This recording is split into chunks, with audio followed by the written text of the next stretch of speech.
नमस्कार। आज हम 1857 के विद्रोहियों के मन की बात समझने की कोशिश करेंगे। मतलब उनके नजरिए से। हमारे पास जो भी उनके ऐलान हैं, इश्तिहार हैं या जो कुछ और ब्यौरे हैं, उनसे ये जानने की कोशिश रहेगी कि भाई वो असल में चाहते क्या थे। वो कौन सी दुनिया थी अंग्रेजों से पहले वाली, जिसे वो बचाना चाहते थे या शायद वापस लाना चाहते थे। हाँ, और ये थोड़ा मुश्किल काम है क्योंकि देखिए विद्रोहियों ने ना खुद अपने बारे में ज्यादा लिखा नहीं है। वो ज्यादातर तो सिपाही थे या फिर आम लोग। तो हमें उनकी नीयत का अंदाजा लगाना पड़ता है, उनकी घोषणाओं से, उनके इश्तिहारों से, या फिर अंग्रेजों ने जो लिखा है उससे। और अंग्रेजों के लिखने में तो अक्सर आप जानते ही हैं विद्रोहियों को गलत ही दिखाया गया है। बिल्कुल। तो चलिए इन्हीं बिखरे हुए सुरागों को उठाते हैं और देखते हैं कि 1857 के विद्रोही किस तरह का भविष्य सोच रहे थे। पहली बात तो एकदम साफ लगती है इन स्रोतों से। वो फिरंगी राज को जड़ से खत्म करना चाहते थे।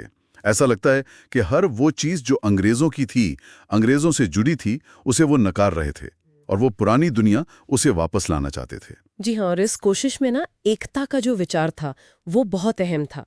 जैसे वो बहादुर शाह जफर के नाम से जो ऐलान जारी हुए थे, उनमें हिंदू और मुसलमान दोनों को साथ आने को कहा गया था। मिसाल के लिए वो 25 अगस्त 1857 की आजमगढ़ घोषणा है। उसमें साफ साफ कहा है कि हिंदू और मुसलमान दोनों ही, वो शब्द इस्तेमाल करते हैं, अधर्मी और पदभ्रष्टकारी अंग्रेज उनके खिलाफ खड़े हों, क्योंकि दोनों के ही धर्म, दोनों की जीवन शैली वो खतरे में थी। ये सिर्फ जज्बाती बात नहीं थी, ये एक सोचा समझा कदम था, एक साझा मंच बनाने का। अच्छा, तो ये सिर्फ धर्म की बात नहीं बल्कि एक एक तरह की राजनीतिक गोलबंदी थी। और उसी घोषणा में अलग अलग लोगों से बड़े दिलचस्प वादे भी हैं। जमींदारों से कहा कि भाई अंग्रेजों का ये जो भारी भरकम लगान सिस्टम है ये खत्म होगा, जमीनें वापस मिलेंगी। व्यापारियों से कहा कि ये जो ईस्ट इंडिया कंपनी की मोनोपोली है ना, नील पर, कपड़े पर, जहाजों पर, ये सब खत्म, और भारतीय व्यापारियों को सरकार मदद देगी। यानी ये सिर्फ जमीन की बात नहीं थी, ये तो पूरी अंग्रेजी आर्थिक व्यवस्था को ही पलटने का इरादा लग रहा है। बिल्कुल।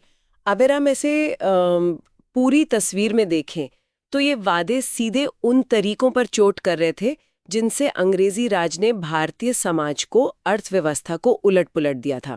चाहे वो जमींदारों से जमीन छीनना हो या फिर हमारे कारीगरों का काम छीनना हो, जैसे बुनकर, लोहार, मोची। उसी घोषणा में देखिए, सरकारी नौकरी वालों को ऊंचे पद, इज्जत का वादा है। कारीगरों को उम्मीद दिलाई गई कि राजे रजवाड़े वापस आएंगे तो काम मिलेगा। ये बातें हमें ज्यादातर उनकी अपनी घोषणाओं से ही पता चलती हैं। अंग्रेजी दस्तावेज तो इन कोशिशों को बस लूटपाट या हंगामा बताते हैं। और सिपाहियों का क्या? वो चर्बी वाले कारतूस, वो तो एक चिंगारी जैसे थे शायद, लेकिन गुस्सा तो पहले से जमा हो रहा था, है ना? किसी सिपाही ने लिखा भी है कि गुस्सा काफी पहले से था। जब मेरठ में वो 85 सिपाहियों ने कारतूस लेने से मना कर दिया और उन्हें सजा हुई, तो बाकी सिपाही एकदम भड़क गए। जेल पर हमला, साथियों को छुड़ाना, अंग्रेज अफसरों को मारना और फिर सीधा दिल्ली चलो। और दिलचस्प ये भी है कि एकता बनाए रखने की कोशिशें भी दिखती हैं।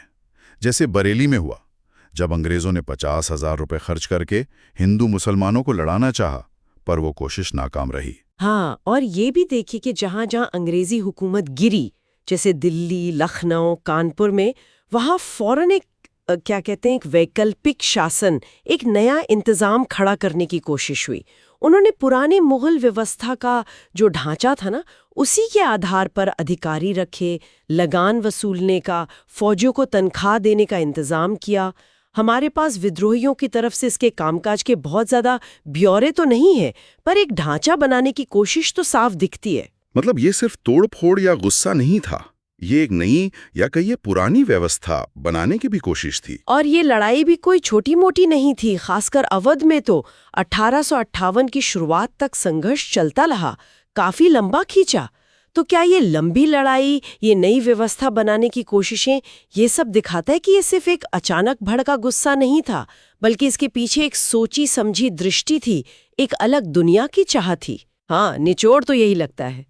1857 के जो विद्रोही थे, वो सिर्फ अंग्रेजों को भगाना नहीं चाहते थे, वो एक ऐसी सामाजिक राजनीतिक व्यवस्था वापस लाना चाहते थे जिसे वो ज्यादा सही मानते थे, ज्यादा न्यायपूर्ण, अपनी रिवायतों के मुताबिक।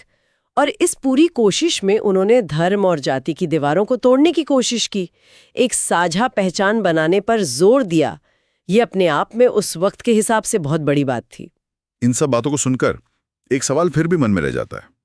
विद्रोहियों ने एकता की बात की, एक वैकल्पिक शासन का खाका भी पेश किया, कुछ हद तक उसे लागू भी किया, लेकिन अगर मान लीजिए वो पूरी तरह कामयाब हो जाते, तो क्या वो इतने सारे अलग अलग गुटों की, जमींदार, किसान, सिपाही, कारीगर, राजे रजवाड़े, इनकी उम्मीदों में, इनकी अपनी अपनी इच्छाओं में लंबे समय तक तालमेल बिठा पाते?